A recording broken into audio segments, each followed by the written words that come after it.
Assalamualaikum warahmatullahi wabarakatuh.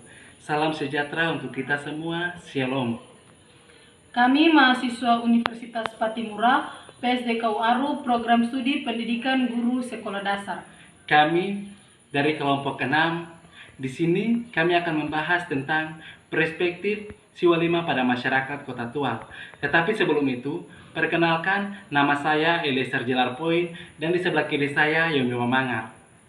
Sebelum masuk pada materi, teman-teman jangan lupa like, comment, share, and subscribe. Kota Tual merupakan salah satu dari 9 kabupaten kota di Provinsi Maluku yang baru dimekarkan dari Kabupaten Maluku Tenggara. Berdasarkan Undang-Undang Nomor 30 Tahun 2007, tanggal 10 Juli 2007 tentang pembentukan Kota Tual di Provinsi Maluku. Secara astronomi, Kota Tual terletak pada koordinat 131 derajat sampai 133 derajat bujur timur dan 5 sampai 6 derajat lintang selatan dengan batas wilayah sebagai berikut. Sebelah utara dengan Laut Banda, sebelah selatan dengan Kecamatan Kekecil pada Kabupaten Maluku Tenggara dan Laut Arafura. Sebelah barat dengan Laut Banda dan sebelah timur dekat Selat Nerong, Kabupaten Maluku Tenggara. Luas wilayah Kota Tual 19.448,13 km kubik, terdiri dari luas daratan 352,29 km kubik atau 1,33%. Dan lautan 19 dan luas lautan 19.095,84 km kubik atau 98,67%. Terdiri atas kumpulan gugusan kepulauan, yaitu Pulau Dula, Pulau Kur, dan Kepulauan Tayando, yang terdiri dari gugusan pulau-pulau kecil berjumlah 66 pulau. 13 pulau diantaranya berpenghuni, memiliki sumber daya kelautan dan perikanan yang melimpah, serta kondisi pulau-pulau kecil dan pesisir yang indah permai karena dikelilingi pasir putih. Secara administratif, pemerintah Kota Tual terdiri dari 4 kecamatan, 26 desa, 3 kelurahan, dan 10 dusun. Iklim pada Kota Tual merupakan suatu wilayah yang beriklim. Kota Tual merupakan suatu wilayah yang beriklim muson. Pada musim timur, angin bertiup dari tenggara dan terjadi kemarau. Terjadi musim hujan, angin bertiup dari barat laut, serta kondisi perairan umumnya bergelora pada bulan Januari sampai bulan Februari. Berdasarkan data pada sistem meteorologi kelas 3 Dumatu Bontual, suhu rata-rata tahunan Kota Tual sebesar 27,3 derajat Celcius, suhu minimum 23,5 derajat Celcius, serta suhu maksimum mencapai 33,2 derajat Celcius. Kelembapan rata-rata sekitar 81%, penyinaran matahari rata-rata mencapai 65% dan tekanan udara rata-rata mencapai 1010,7 milibar.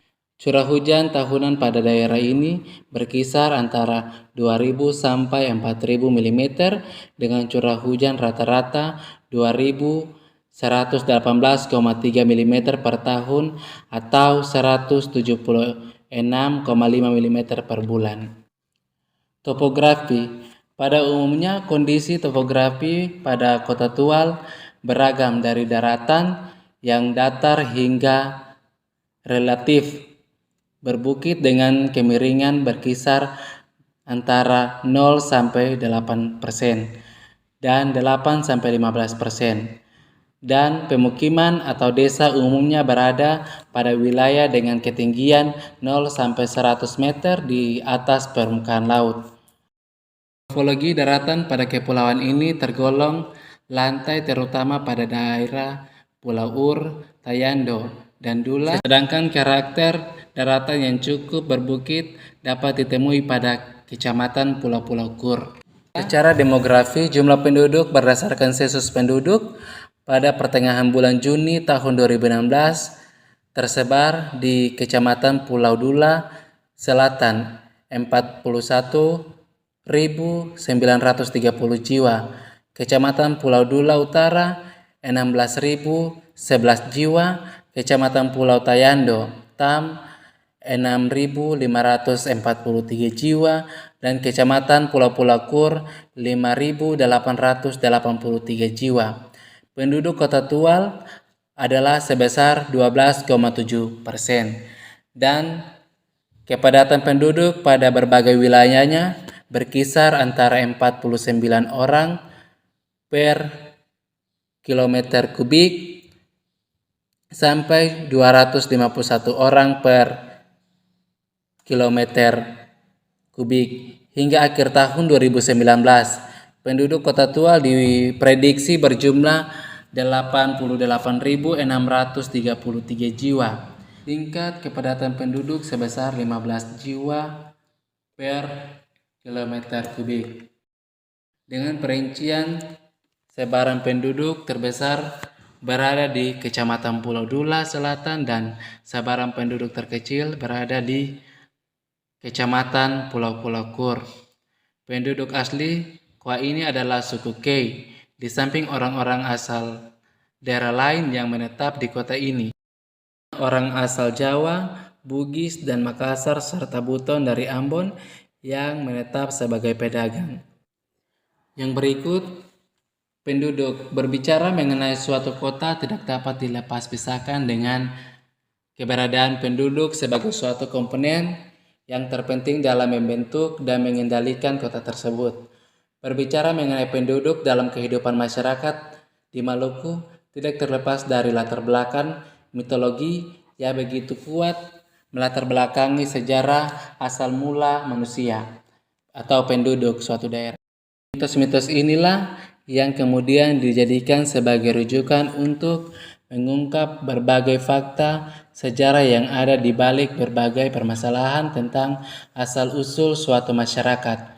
Mitos-mitos yang melatar belakangi hal ini pun selalu didekatkan pada kosmologi masyarakat setempat tentang alam sekitar, seperti atas bawah atau langit bumi, laut darat, dan pohon maupun benda-benda yang dianggap memiliki nilai kesakralan. Cara pandang ini merupakan satu bentuk perilaku hidup masyarakat Nusantara yang hidup dengan berbagai dinamika kebudayaan yang melatar belakangi kehidupannya. Cerita tentang 5 orang bersaudara yang turun dari kayangan atau Hian, Togil, Parpara, Bikel, dan Maslang. Tempat persinggahan mereka itu di daerah Huat atau Pulau Kei Besar atau Nuhu Yalut. Tempat persinggahan mereka itu hingga kini sangat bersakral oleh masyarakat. Ketika mereka turun dari kayangan, tempat itulah yang berpenghuni. Asal mula orang-orang atau manusia itulah beragam. Ada yang keluar dari batang mangga seperti Taslan dan istrinya. Di Tuhu juga penduduk lain yang diyakini berasal dari dalam air, tanah seperti Verne dan Rian, serta pakaian mereka terbuat dari kulit kayu, khususnya penduduk Nuhu Roa, Kei kecil. Yang berikut budaya. Kota Tual mempunyai akar budaya dan adat istiadat yang sama dengan kabupaten induknya Maluku Tenggara, yaitu filosofi adat hukum Larful Ngabal. Nilai-nilai yang terkandung di dalam hukum Larful Ngabal mampu memelihara ketertiban dan hubungan kekerabatan antara penduduk, menanamkan rasa gotong royong atau budaya meren, serta memupuk kesadaran masyarakat untuk menjaga keharmonisan alam melalui sistem HWR yang mengoptimalkan pemanfaatan sumber daya alam secara bijak dan berkelanjutan. Singkatnya, faktor budaya dan istiadat dapat diandalkan untuk menjaga keseimbangan lingkungan yang mendukung adanya suatu keadaan yang kondusif dan harmonis. Yang berikut berbicara mengenai bahasa yang ada pada Kota Tual. Merupakan bagian dari Kepulauan Kei, sehingga bahasa yang digunakan adalah bahasa Kei atau Veveu Efaf atau Veu Efaf. Bahasa ini dituturkan oleh suku bangsa Kei, yakni orang-orang yang berasal dari Kepulauan Kei atau yang mengakui sebagai warga pribumi dari 207 desa di pulau kecil, yakni orang-orang yang berasal dari Kepulauan Kei atau yang mengakui sebagai warga pribumi dari 207 desa di Pulau Kei Kecil, Pulau Kei Besar, dan pulau-pulau sekitarnya. Sedangkan warga penghuni Pulau Kur dan Kamiar adalah masyarakat penutur bahasa Kur. Sementara warga desa Banda Eli atau Wanda El dan Banda Elat atau Wanda Ilat di Kei Besar adalah masyarakat penutur bahasa Banda. Kelompok-kelompok masyarakat ini dipercaya bermigrasi dari Kepulauan Banda dan masih melestarikan bahasa asli leluhur mereka. Namun mereka juga mampu menuturkan bahasa Kei yang merupakan lingua franca di kepulauan ini. Tiap pulau, bahkan tiap pemukiman Ohoi memiliki dialek tersendiri, sehingga dialek-dialek ini seringkali dijadikan petunjuk daerah asal atau kampung, pulau, atau kawasan tertentu di Kepulauan Kei.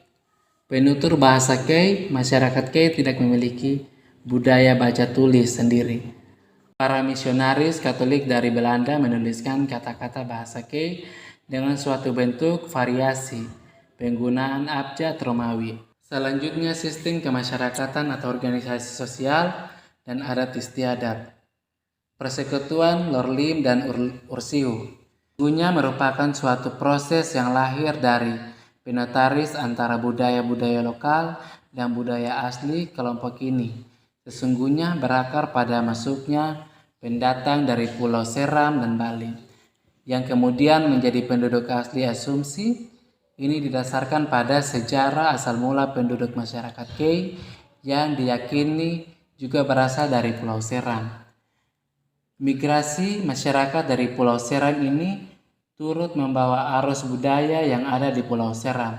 Salah satu kebudayaan yang dibawa ialah kelompok yang selalu diidentikan dengan angka 9 dan 5 yang lebih dikenal dengan istilah Lorlim dan Ursiu. Hal yang sama juga dijumpai dalam kehidupan masyarakat di Pulau Seram yang selalu melakukan pengelompokan pada asalnya dari rumpun Patasiwa dan Patalima. Ketika masuknya pendatang dari Bali, telah terbentuk pemerintahan adat di Kepulauan Kei. Cerita Putri Diksamas yang bermukim di pantai barat Pulau Kei Kecil, tepatnya di Letfuan, menjadi salah satu pendorong terbentuknya Persekutuan Ursiu di Kepulauan Kei Kecil, Pulau Dula, dan Pulau Kei Besar. Terjadinya pertemuan antara 9 halaya yang diprakasai oleh Taptut untuk membicarakan perdamaian dan keamanan di pulau ini. Dari pertemuan-pertemuan ini lahirlah aturan-aturan tentang cara hidup yang lebih cenderung teratur. Peristiwa ini ditandai dengan 9-nya seekor kerbau yang bagian tubuhnya dibagi-bagikan kepada para raja Lahai. Sejak itulah persekutuan ini dikenal dengan istilah Ursium. Yang berikut, Persekutuan Lorlim. Terbentuknya Persekutuan Lorlim tidak terlepas dari pengaruh masuknya pedagang dari Bali dan raja-raja atau halaya di bagian selatan Kei Kecil. Terbentuknya Persekutuan Lorlim tidak terlepas dari pengaruh masuknya pedagang dari Bali dan raja-raja atau halai di bagian selatan Kei Besar. Pertemuan 5 orang halai tersebut yang diprakasai oleh halai KSD berhasil merumuskan ketetapan-ketetapan hukum yang kemudian menjadi suatu konsensus bersama dalam kehidupan masyarakat adat di Kepulauan Kei. Persekutuan ini ditandai dengan ditanamnya tombak Bali atau nabal dan disembelihnya seekor naga atau ikan paus yang bagian-bagian tubuhnya dibagi-bagikan kepada para halai yang hadir dalam pertemuan itu. Kelompok inilah yang kemudian dikenal dengan istilah Lorlim. 2. Terbentuknya hukum Larul Ngabal. A. Hukum Larul. Terbentuknya persekutuan adat masyarakat Kei erat kaitannya dengan latar belakang sejarah lahirnya hukum adat Larul Ngabal yang sesungguhnya merupakan fondasi sosial masyarakat Kei. Hukum ini merupakan suatu konstruksi sosial untuk mengatur dan menata pola hidup dan perilaku masyarakat Kei yang pada mulanya atau sebelum pendatang dari Bali tiba telah menganut suatu bentuk hukum dolo.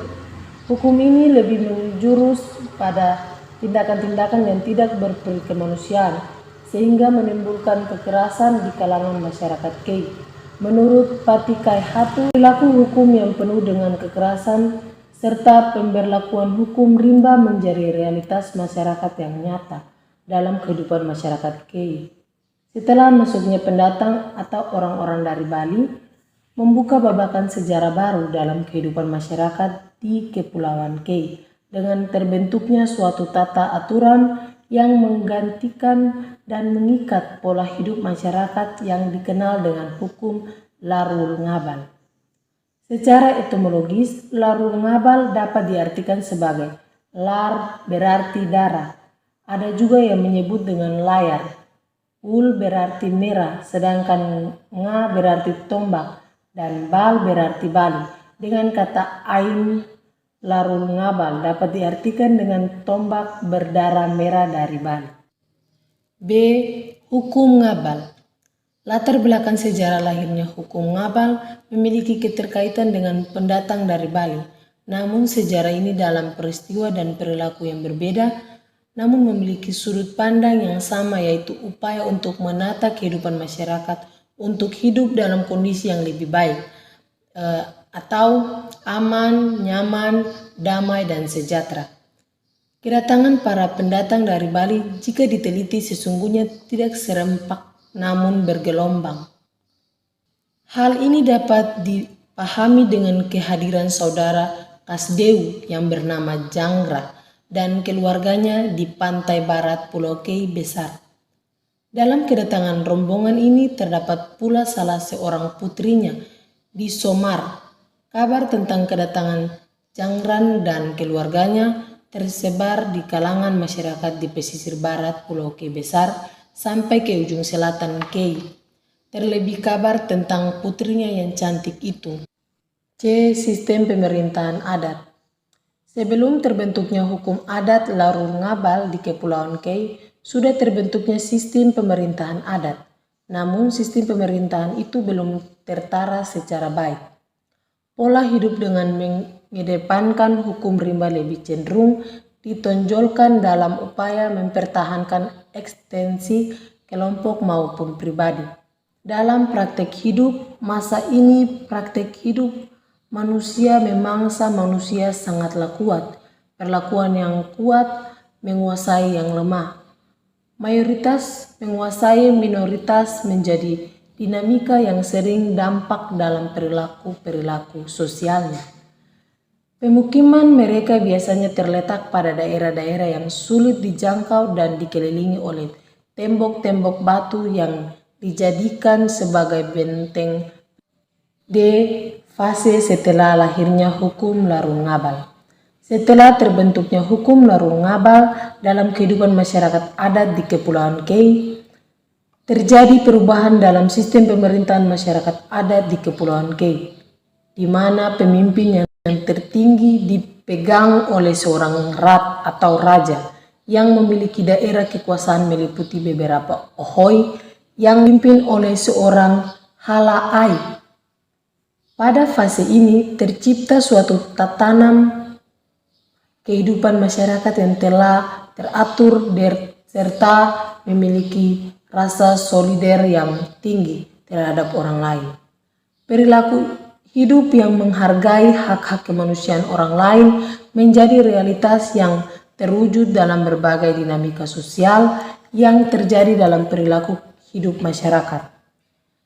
Ketetapan-ketetapan hukum larul ngabal menjadi rujukan untuk membangun kehidupan masyarakat yang lebih teratur dan lebih baik. Yang berikut G. Peralatan hidup atau teknologi.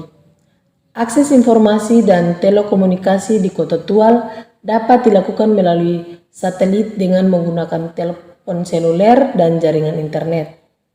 Akses jaringan telepon seluler yang ada antara lain layanan MMS, SMS, dan telepon telah ada sejak tahun 1990 dan jaringan internet yang didominasi pada pemakaian internet modem dial-up. Jaringan internet di Tual tercatat muncul pada 2003. Saat ini ada sebuah titik hotspot di Kota Tual. Perusahaan-perusahaan yang menunjang telekomunikasi di Kota Tual antara lain PT Telkom, Telkomsel, Excel Axiat atau Terbaru, dan Indosat. Aktivitas perbankan yang beroperasi pada wilayah ini sangat menunjang perekonomian yang berlangsung. Lembaga perbankan di Kota Tual meliputi Bank Rakyat Indonesia atau BRI, Bank Maluku, Bank Negara Indonesia atau BNI, Bank Mandiri, Bank Danamon, serta Bank Arta Graha Tual. H. Mata pencarian. Berdasarkan jenis mata pencaharian, masyarakat Kota Tual dapat digolongkan dalam beberapa kelompok, baik secara formal maupun informal. Komposisi struktur penduduk berdasarkan jenis pekerjaan yaitu petani pekebun, wira swasta, serta pegawai negeri sipil merupakan jenis pekerjaan yang dominan 74, yaitu sebesar 37,24 dari total jumlah penduduk Kota Tual. Kemudian diikuti oleh kelompok penduduk yang belum bekerja atau tidak bekerja sebesar 32,60. Sementara pelajar, mahasiswa, serta mengurus rumah tangga sebesar 27,7. Di samping itu masih terdapat jenis pekerjaan lain yang digeluti seperti pedagang, karyawan swasta, buruh harian, tukang, guru dosen, dan pekerjaan informasi lainnya sebesar 5,92. Sementara yang berprofesi sebagai nelayan masih sangat sedikit, yaitu sekitar 1,17 dari total jumlah penduduk Kota Tual.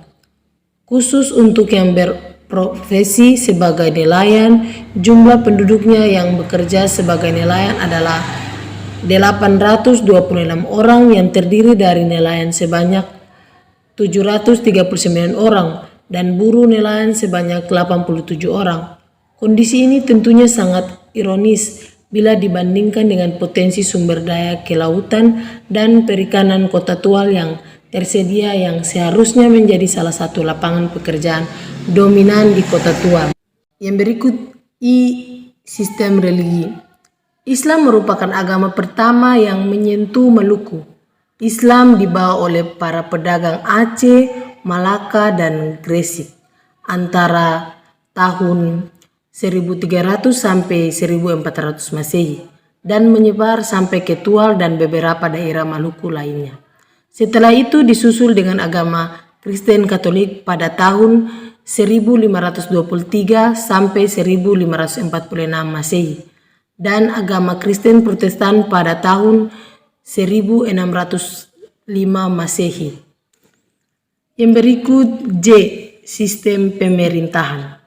Pemerintahan adalah suatu sistem yang mengatur segala kegiatan masyarakat dalam suatu daerah, wilayah, negara yang meliputi segala aspek kehidupan berdasarkan norma-norma tertentu. Pimpinan daerah dalam hal ini wali kota bertanggung jawab sebagai eksekutif dan DPR bertanggung jawab sebagai legislatif. Dalam melaksanakan tugas, wali kota dibantu oleh wakil wali kota dan staf ahli di bidang hukum dan politik, pemerintahan, pembangunan, kemasyarakatan dan sumber daya manusia, serta ekonomi dan keuangan. Untuk kelancaran penyelenggaraan pemerintahan wali kota, Kota Tual juga dibantu oleh dinas atau instansi daerah yang meliputi Sekretariat Daerah, Sekretariat DPRD, Inspektorat, Sekretariat KPU, RSUD, 5 badan dan 21 dinas. Sedangkan pembagian wilayah Kota Tual terdiri dari 5 kecamatan, 3 kelurahan dan 27 desa. Anggota DPRD Kota Tual periode 2019 sampai 2024 yang siap mengemban amanah dan menampung aspirasi masyarakat Kota Tual selama 5 tahun mendatang telah resmi dilantik beranggotakan 20 orang. 2 orang diantaranya perempuan. Partai Keadilan Sejahtera atau PKS menduduki urutan pertama dalam merebutkan kursi di DPRD Kota Tual, yaitu mendapatkan 3 kursi di antara partai yang lain, yakni Partai Golkar, PDIP Perjuangan, Partai Nasdem, Partai Hanura, Partai Persatuan Pembangunan, Partai Demokrat, Partai Gerindra, Partai Kebangkitan Bangsa, Partai Amanat Nasional, Partai Bulan Bintang, dan Partai Berkarya. Mungkin itu saja hasil presentasi kami. Sekian dan terima kasih. Salam Tabe.